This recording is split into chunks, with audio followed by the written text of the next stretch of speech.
এক বিশাল কোরবানির গরু ছাগলের হাট বাজার।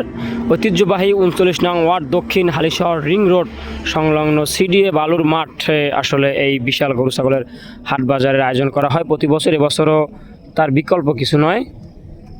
আমরা আসলে দেখাবো এখানে এই হাট বাজারের যে আসলে বিষয়টা, এখানে রিং রোডের পাশে যে রাস্তা রয়েছে সেখানে কত সুন্দর করে লাইটিং করা হয়েছে, বিশেষ করে বিভিন্ন বাতি, ঝাড়বাতি সহ সিডিএ বালুর মাঠে যে গরু ছাগল রাখার বিশাল বড় প্যান্ডেল এবং অনেক ঘর বানানো হয়েছে গরু রাখার জন্য, যাতে বৃষ্টি আসলেও সেগুলো না ভিজে বা অসুবিধা না হয়, বা যারা বিক্রেতারা আসবে বা যারা ক্রেতা আছে যেন সবাই সঠিক সুন্দরভাবে এগুলো নিতে পারে, সেজন্য অনেক সুন্দর পরিবেশ তৈরি করা হয়েছে সিডিএ বালুর মাঠ চত্বরের। আপনারা আসলে যে গরু ছাগলের হাট বাজারের ফুটেজ দেখতে পাচ্ছেন, দৃশ্যটা আসলে অনেক সুন্দর। তবে ইতিমধ্যে অনেক গরু কিন্তু এসে পৌঁছেছে এই বালুর মাঠের যে বাজারে।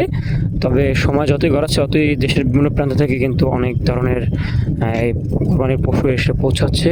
আসলে জায়গাটা এক হিসাবে অনেক সুন্দর, এখানে যাতায়াতের সুবিধা রয়েছে অনেক বেশি। একদম দেশের যে কোনো প্রান্ত থেকে আসলে এই সিডিএ বালুর মাঠের এখানে আসতে পারবে গাড়ি এবং নিতে পারবে নির্বিঘ্নে। এবং এখানে রয়েছে আউটার রিং রোড, যে কারণে আসলে সকলেরই যাত্রা অনেক সুন্দর হবে।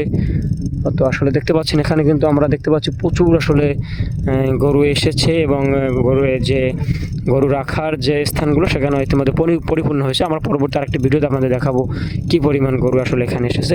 এটা হচ্ছে গোধূলি চত্বর, যেখানে অনেক সুন্দর লাইটিং করা হয়েছে। বিশেষ করে জায়গাগুলো খুবই সুন্দর, চমৎকার আসলে লাইটিং করা হয়েছে এই কোরবানি গরু ছাগলের হাট বাজারের জন্য। ধন্যবাদ সবাইকে, দেখা পরবর্তী বিষয় নিয়ে। আল্লাহ হাফিজ।